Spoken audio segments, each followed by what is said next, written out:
예, 오늘 정보위원회 정식적인 전체 회의는 아니지만 비공개 간담회를 통해서 최근 국정원이 다루고 있는 현안에 대한 업무 보고를 받았습니다. 저는 국민의힘 정보위 간사 이성권이고요. 오늘 민주당의 간사 박선원 간사께서는 사적인 업무가 있던 관계로 김병기 의원님께서 함께 자리를 해주셨습니다. 오늘 그 발표 보고한 내용은 최근에 북한 주요 현안 첫 번째, 그리고 두 번째로는 북한의 사이버 위협 실태, 그리고 세 번째로 중국인 국내 군사시설 무단 촬영에 대한 대응 방안에 대해서 세 가지를 보고했습니다. 먼저 첫 번째 부분에 대해서 제가 보고를 드리도록 하겠습니다. 최근 북한 주요 현안 중에서 러시아 우크라이나 전쟁의 전황 및 북한군 파병 동향에 대해서 설명을 드리겠습니다.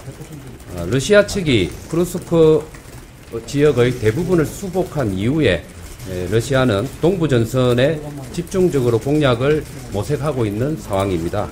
최근에 종전 논의가 있었지만 종전 조건을 둘러싼 미국, 러시아, 우크라이나, 유럽 등 유관국 간의 입장차가 실제 아주 크기 때문에 종전까지는 난항이 예상된다고 분석하고 있습니다. 북한은 두 차례에 걸쳐서 1만 5천 명 파병으로 러시아의 쿠르스크 탈환에 조력을 해왔습니다. 사실상 쿠르스크가 수복된 3월 이후에 최근에는 교전 횟수가 감소하고 있으며 파병 장기화로 인해서 북한군 내부에서는 과음, 절도 등 일부 일탈 행위가 확인되고 있다고 보고되었습니다. 현재까지 북한 파병군 사상자는 600여 명의 사망자를 포함해서 4,700여 명으로 추산이 되고 있습니다. 이 중 일부 2,000여 명은 1월부터 3월까지 항공기와 열차편으로 북한에 송환되어서 북한의 평양 등지에서 현재 격리 수용 중인 것으로 확인되고 있다고 합니다. 현재 가시적인 3차 파병 움직임은 없지만 북한이 파병 공식화 문건을 통해서 추가 지원을 과거에 시사한 데다가 특수전 병력 훈련도 강화하고 있기 때문에 3차 파병 가능성을 완전히 배제할 수는 없다고 합니다. 북한군은 참전 6개월이 지나면서 초반에 미숙함이 줄어들고 무인기 등 신형 무기, 장비 사용에 익숙해지면서 전투력이 상당히 향상된 것으로 분석되고 있습니다. 두 번째로 요거를 추가로 얘기해 주시죠. 그리고 추가로 북한군 사망자들이 있습니다. 전사자들의 경우는 쿠르스크 현지에서 화장을 한 이후에 이송한 것으로 파악이 되고 있습니다. 북한의 대외 관계에 대해서 설명을 드리겠습니다. 대러 밀착 최우선 기조 속에서 파병 공식화는 종전 후 동맹 반기를 피하려는 김정은과 극적인 성전 옵틱, 성전의 모양새가 필요한 푸틴의 입장이 절충된 결과로서 파병 공식화가 이루어진 것으로 분석되고 있습니다. 이를 계기로 북한은 공세적 반대 거부를 요구하고 정식 교전국 지휘 행사를 하고 또 러시아 뒷배를 업어서 도발 등의 행보가 예상되는 것으로 분석되고 있습니다. 김정은 박러 협의는 파병 공식화로 인해서 새로운 전환점을 맞은 만큼 원점에서 재개될 가능성이 있다고 분석되며 앞으로 있을 러시아 전성절 80주년 행사에는 직접 참여하지 않고 최룡해 등 대체 인사 참석 가능성이 높은 것으로 분석되고 있습니다. 미국에게는 최강경 대응 전략 아래 태도 전환 지속 압박이 이루어질 것으로 보고 있습니다. 핵 능력을 시위하는 가운데 4월 9일 김여정을 통해서 핵 보유국 지위 불변 그리고 비핵화 불가, 군축 협상이 유일한 해법이라는 등의 총정리 성격의 입장을 공개했었습니다.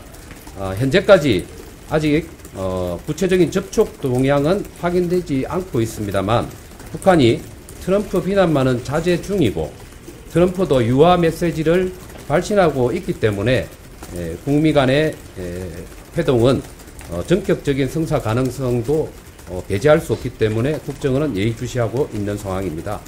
북한의 중국과의 관계 관련해서 중국과는 러시아 우크라이나 종전에 대비한 리스크 해징 차원에서 관계 개선을 시도하고 있지만 중국의 북한 길들이기가 지속적으로 진행되고 있기 때문에 답보 상태에 있는 것으로 보고 있습니다. 조금 보충할까요? 네, 보충해 주시죠. 조금 보충하겠습니다. 대러 관계입니다. 북한은 대러 파병 무기 수출 대가로 경제 군사적 이익을 일부 획득한 것으로 보입니다. 수십억 불 상당의 미사일과 포탄을 제공한 대가로 현재까지 현금 지급은 현금으로 받은 것은 파악되고 있지 않습니다.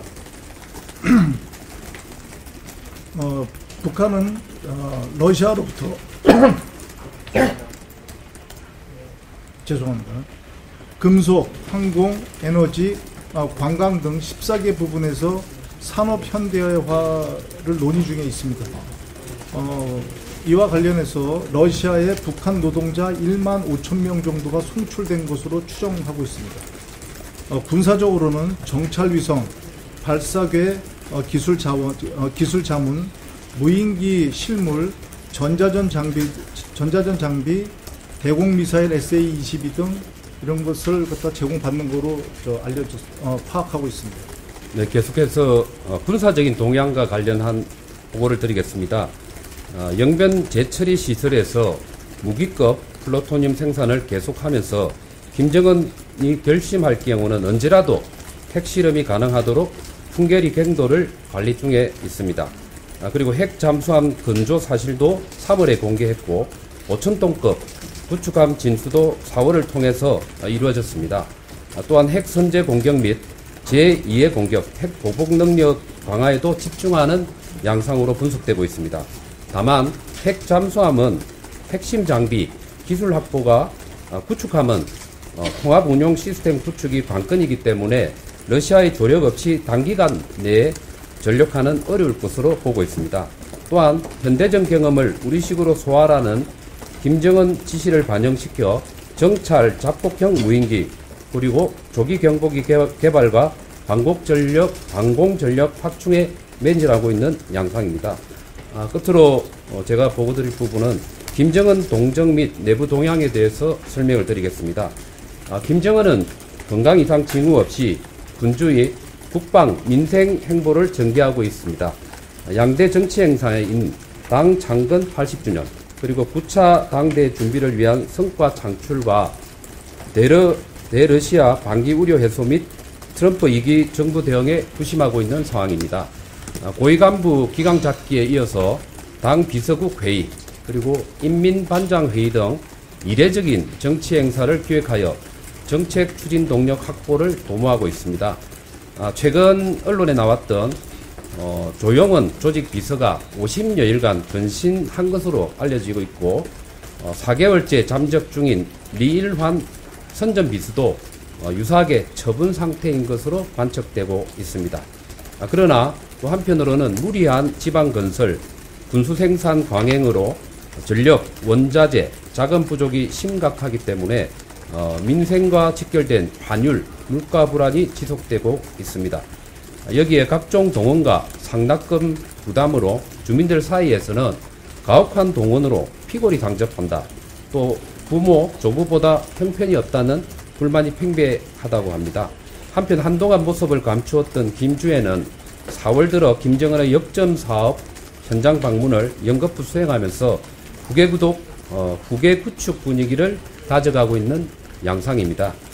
끝으로 이와 관련된 북한의 전망은 북한은 양대 정치 행사 준비에 박차를 가하면서 파병 공식화로 더욱 탄탄해진 러시아의 뒷배를 발판으로 삼아서 공세적인 대외 행보에 나설 것으로 예견되고 있습니다. 국정원은 북한의 파병 공식화 이후에 러시아 반대 급부 및 3차 파병, 러시아 종전협상 개입 시도, 그리고 내부 주민 여론을 면밀히 주시하겠다고 보고를 했습니다. 조금 보충 설명하고 북한의 사이버전 실태 말씀드리겠습니다. 의원님 저 죄송한데 두 분 좀 천천히 좀 부탁드리겠습니다. 네. 저는 아직 뭐 시작도 안 했으니까. 제가 그거 같이 할게요. 작년에 올해 그 곡물 생산량이 한 478만 톤 정도를 생산한 것으로 보입니다. 작년에. 평년 수준을 상회했지만 아직도 80여만 톤 정도가 부족하다고 합니다. 그리고 무역액은 29억 불 정도로 29억 불로 뭐 다소 늘었지만은 예년 대비해서 40% 정도 수준입니다.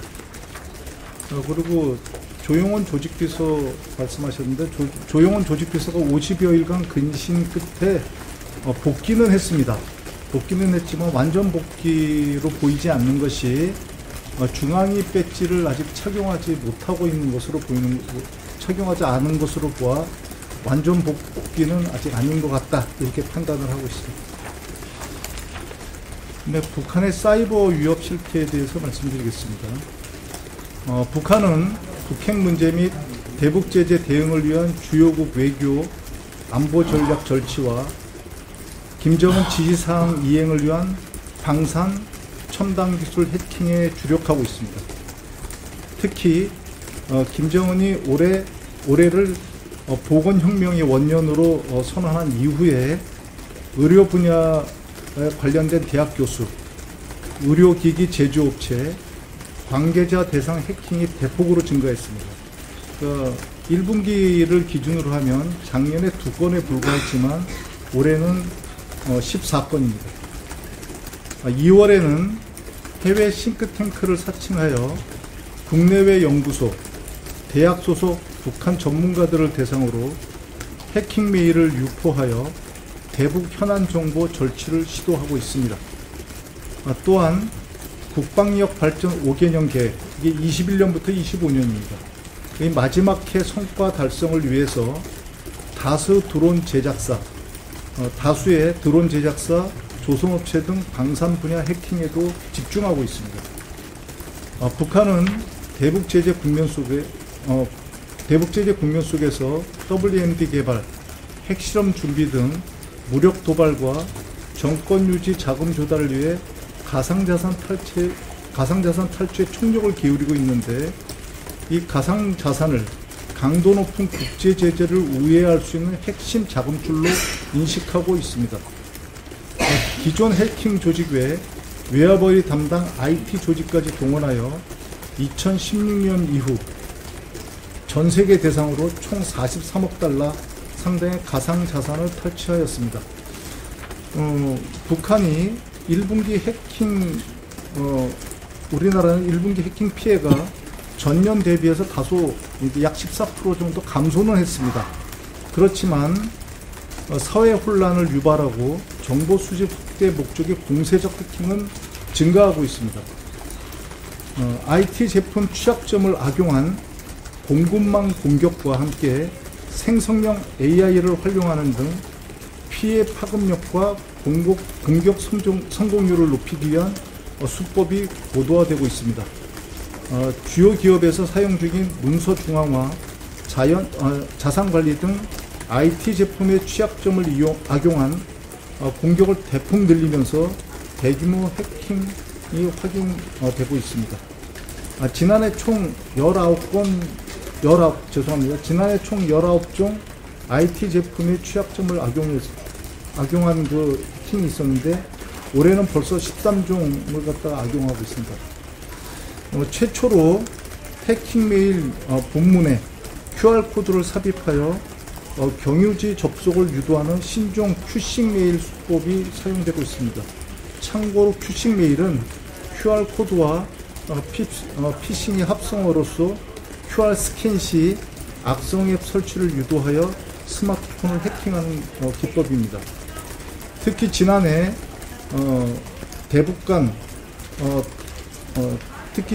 러시아와 북한이 체결한 신조약에 따라 정보통신 기술 협력이 강화되고 있고, 사이버 범죄 공조 등이 최초 명문화되면서 다방면에서 사이버 협력이 추진 중입니다. 이상입니다. 질문 받겠습니다. 코터 하시죠? 제가 중국 걸 안 하겠습니다. 추가로 마지막 한 가지만 조금 더 보고를 드리도록 하겠습니다.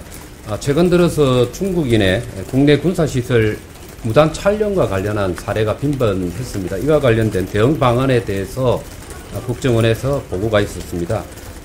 작년이죠. 2024년 6월 달에 부산 해군작전사령부에 정박해 있는 항공모함을 드론으로 촬영한 이후에 최근까지 11건이 사진 촬영이 발생했습니다. 그 대상으로는 군기지 그리고 공항만, 국정원 등 핵심 군사시설 및 국가 중요시설에 집중되어 있습니다. 그리고 촬영자 신분은 관광객 등 일시 방한객과 유학생이 대부분이며 그 중에서는 일부 고등학생 등 미성년자도 포함되어 있습니다. 그리고 그 목적으로는 취미 여행 기록용 촬영이라고 주장하고 있지만 군사기지법 적용 경계선 밖에서 고성능 카메라 또는 무전기를 사용해서 활동하는 등 국내법 회피 의도가 다분하다고 국정원은 분석하고 있습니다. 이는 한미 핵심 전력 정보를 획득하는 목적의 저강도 정보활동이라고 보고 있으며 또한 방첩 역량 분산 그리고 소진을 유도해서 안보 경각심을 약화시키는 역량력 활동으로 판단되고 있습니다. 국정원은 대응 매뉴얼 마련 및 방첩기관 간의 노하우 공유 방안을 강구 중이며 군사기지법 등 법령의 미비점 보완을 위해 전문가 의견을 수렴 중입니다. 또한 간첩법의 개정을 통해서 기존의 적국인 북한뿐만 아니고 또 다른 국가들이 우리나라의 산업, 경제 혹은 군사안보와 관련된 국가 기밀을 누출을 하거나 탐지하거나 또 이렇게 획득하는 부분에 대해서 간첩법 개정의 필요성을 국정원이 끝으로 강조를 했습니다. 자, 이상 이렇게 오늘 북한 문제를 중심으로 보고를 받고 의원들이 질의한 내용에 대해서 여러분들께 설명을 드렸습니다만 질문이 있으시면 질문을 해주시기 바랍니다. 혹시 북한 군 중에 이제 포로로 잡힌 우크라이나 포로로 잡힌 분위기를 있잖아요. 그 성원 관련해서 보고가 있었습니다만은 답변이 제한되는 것 같습니다. 포로의 송환과 관련돼서는 질문받지 않겠습니다.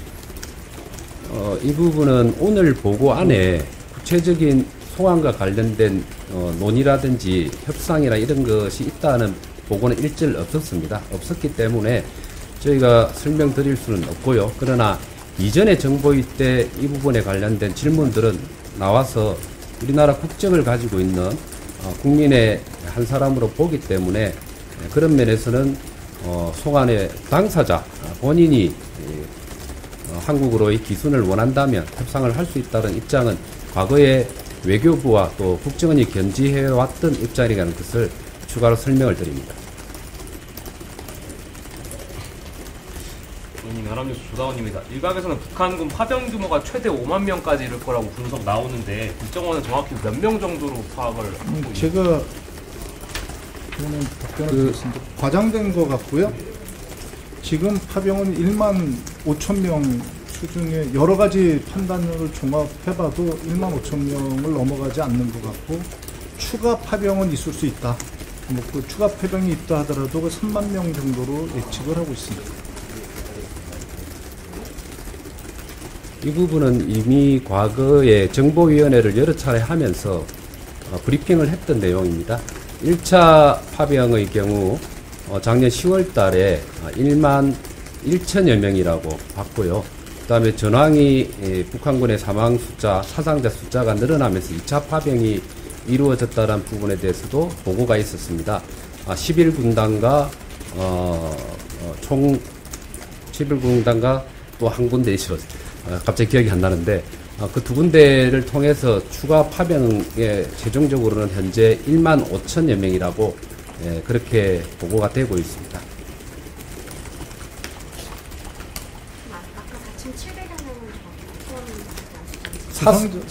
사상자. 예, 그러니까 400여 명의 600여 명의 사망자를 포함한 사상자라고 보시면 됩니다.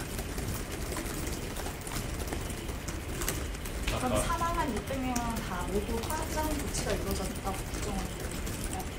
그 전체라는 표현은 쓰지 않았습니다만 상당수의 전사자에 대해서는 크루스커 현지에서 화장을 한 이후에 본국으로 이송을 시킨 것으로 보고가 되고 있습니다. 최근까지 그 공식적으로 인정을 하지 않았기 때문에 시신을 그 국내로 들어온 그 북한 국내로 들어가는 거에 대한 부담 이런 것들이 계속 있다고 저 보고가 됐었거든요.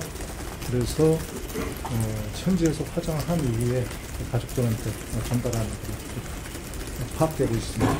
예, 아까 제가 깜빡했던 부분이 좀 11군단과 정찰총국입니다. 두 개 부대가 1만 5천여 명이 파병됐다 이렇게 보시면 됩니다. 아까 그 러시아 전승절에 트룡해가 대신갈 가능성이 있다고 얘기해 주셨는데 북한군도 같이 참여할 가능성은 그냥 아직까지는 그러니까 판단이라기보다는 그 예상 수준인 거죠. 그러니까 적어도 김정은이 거기에 참석을 하려면 몇 주 전서부터 경호 뭐 이런 것들이 다 관측이 돼야 되지 않겠습니까? 근데 그런 것들이 관측이 되지 않는 걸로 봐선 아마 김정은은 아닌 것 같고 그럼 대신할 사람이 최룡해가 아닌가 이렇게 그냥 예측을 하는 거고 그다음에 그 전승절에 군이 지금 퍼레이드를 할 것인가 아닐 것이냐 아직 관측은 되고 있는 것 같지 않습니다. 관측은 안 되고 있다고요? 관측은 되고 있지 않는 것 같습니다. 그 예상인 거죠. 할 수도 있다. 초기 보고에 있어서 이제 북한군이 러시아에 파병된다라고 했을 때 북한 주민들과 가족들이 알지 못했다 이렇게 보고가 이루어졌는데 지금은 그러면 이제 최근에 공식적으로 하더라도 가족들은 인지하고 있습니다. 당연히 공식적으로 그 전에 했다고 대외적으로 인정하기 전에 가족들이 그 파병 사실을 알고 있었다고 그 최근에 푸틴 먼저 북한군 참전 파병에 대해서 공식화를 했고 바로 이어서 북한이 똑같은 목소리로 공식화를 했습니다. 그 전까지는 북한 정부는 공식적으로 파병 사실을 인정하지는 않았던 기조를 유지하고 있었다 이렇게 보시면 되고 어느 의미에서는 큰 전환이 이루어졌다라고 해석을 하시면 될 것 같습니다. 그래서 지금은 이미 파병 사실을 인정을 했기 때문에 또 참전 사실을 인정을 했기 때문에 또 정당성을 부여하고 있기 때문에 북한에 파병된 군인들의 아마 가족들에게는 이미 알려졌을 것이라고 보는 게 맞을 것 같습니다. 혹시 참전한 북한군 가족들에게 어떤 보상이 있는지에 대해서도 오늘 보고 내용에는 거기까지 가지를 못했습니다. 저희들 이번에 오래간만에 정보위를 열다 보니까 다루는 현안이 조금 넓게 퍼져서 많다 보니까 조금 더 세밀하게 들어가지는 못했습니다. 오늘 정보회를 열게 되신 계기가 따로 이유를 이유가 따로 있으신가요? 특별히 없습니다.